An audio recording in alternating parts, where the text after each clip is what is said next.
Halo semua, jumpa lagi dengan saya Depri Saipullah. Saya akan membahas tema yang tentunya sudah banyak diketahui ya. Timnas Indonesia lolos ke putaran 3 kualifikasi Piala Dunia zona Asia. Tentu teman-teman pasti sudah nonton semua pertandingannya ya. Pertandingan menarik saat Indonesia memastikan langkah dengan mengalahkan Filipina 2-0 di Stadion Gelora Bung Karno. Penampilan seperti inilah yang diharapkan oleh fans timnas Indonesia dengan Garuda, dan itu terjadi di Gelora Bung Karno.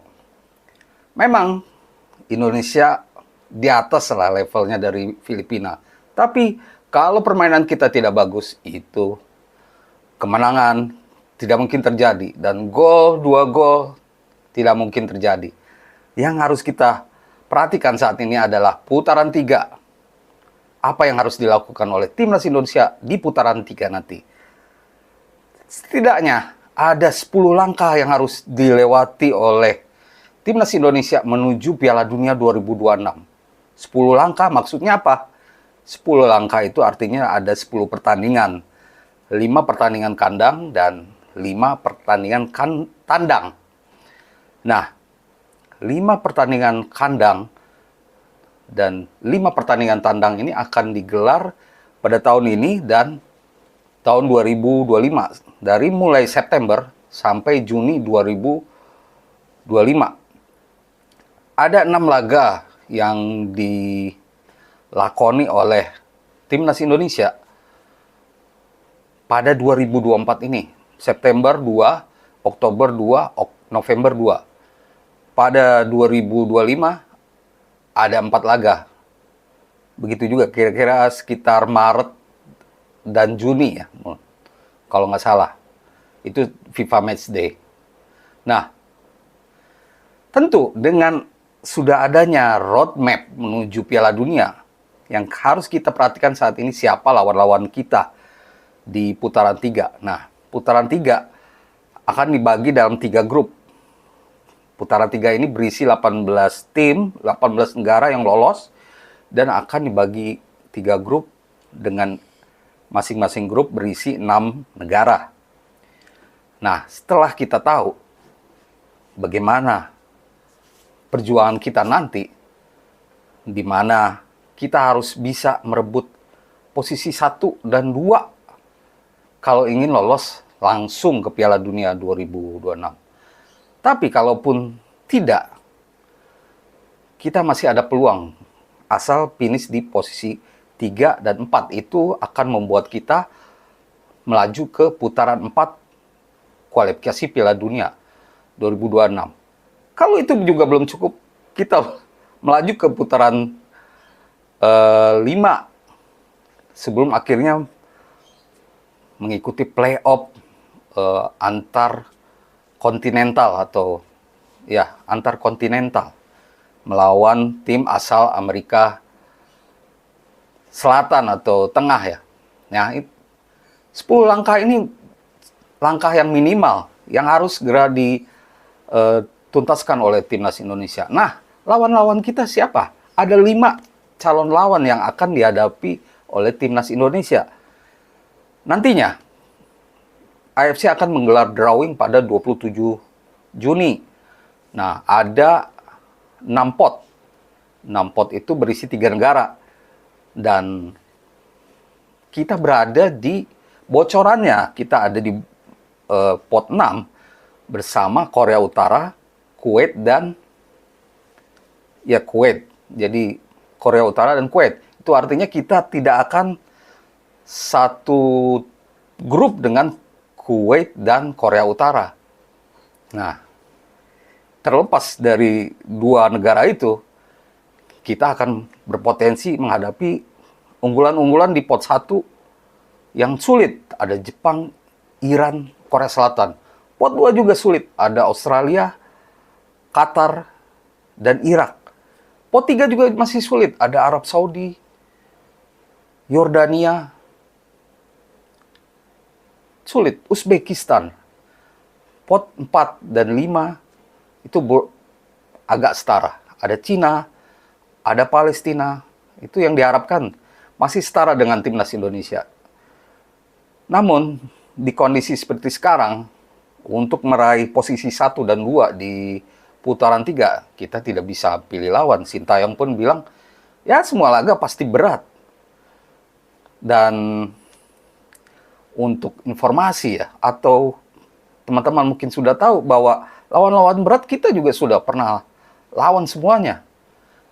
Kecuali mungkin di level senior Korea Selatan ya, karena kita bertemu Korea Selatan di level U23. Kalau di senior belum ya. Kalau Jepang, Irak, Qatar, Yordania, Australia, semua pernah kita hadapi. Jadi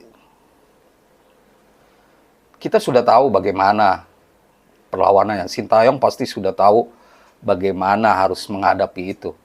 Dan tentu berat. Dan peluang kita menang tentu tipis. Tapi sekarang posisinya Indonesia adalah satu-satunya negara Asia Tenggara yang lolos putaran 3.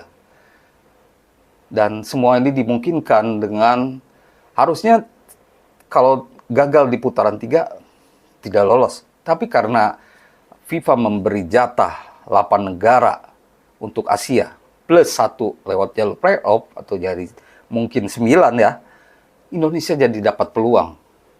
Tapi kita berharap hanya 10 langkah saja yang dilalui oleh timnas Indonesia. Nah, untuk bisa hanya 10 langkah saja di putaran 3, kita harus punya skuad yang mumpuni.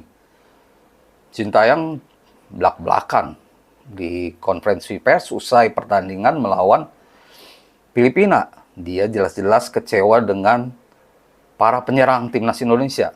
Ya, Ragnar, Rafael Struijk, Marcelino, nggak cetak gol sama sekali di 2 laga.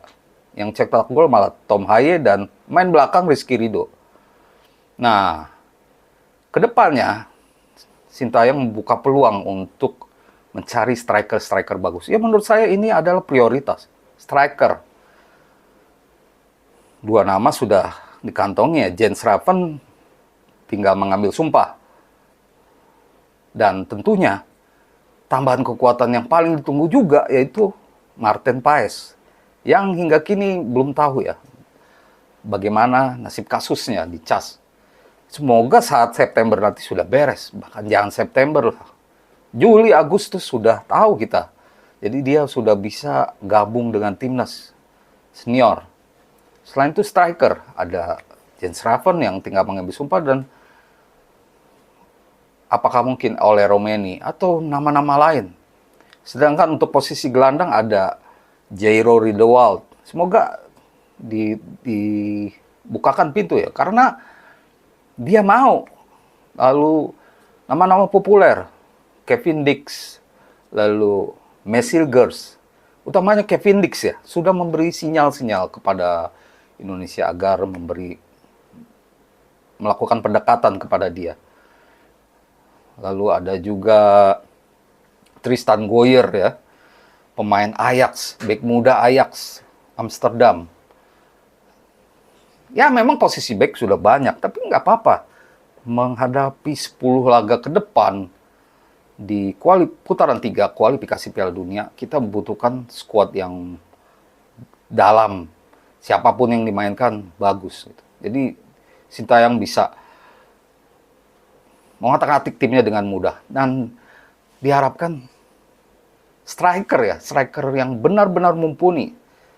Kita tunggu sampai September nanti apakah ada kejutan-kejutan dari PSSI dan Sintayong untuk mendatangkan striker baru yang benar-benar tajam. Karena masalah inilah yang menjadi salah satu PR bagi timnas Indonesia ke depannya. Apalagi melawan Iran yang langganan Piala Dunia, Jepang, Korea Selatan, Arab Saudi, Australia. Itu kita butuh skuad yang lengkap, mulai kiper sampai striker. Demikian teman-teman ulasan saya soal putaran 3 Piala Dunia 2026. Semoga menjadi informasi yang baik untuk semua. Terima kasih dan salam olahraga.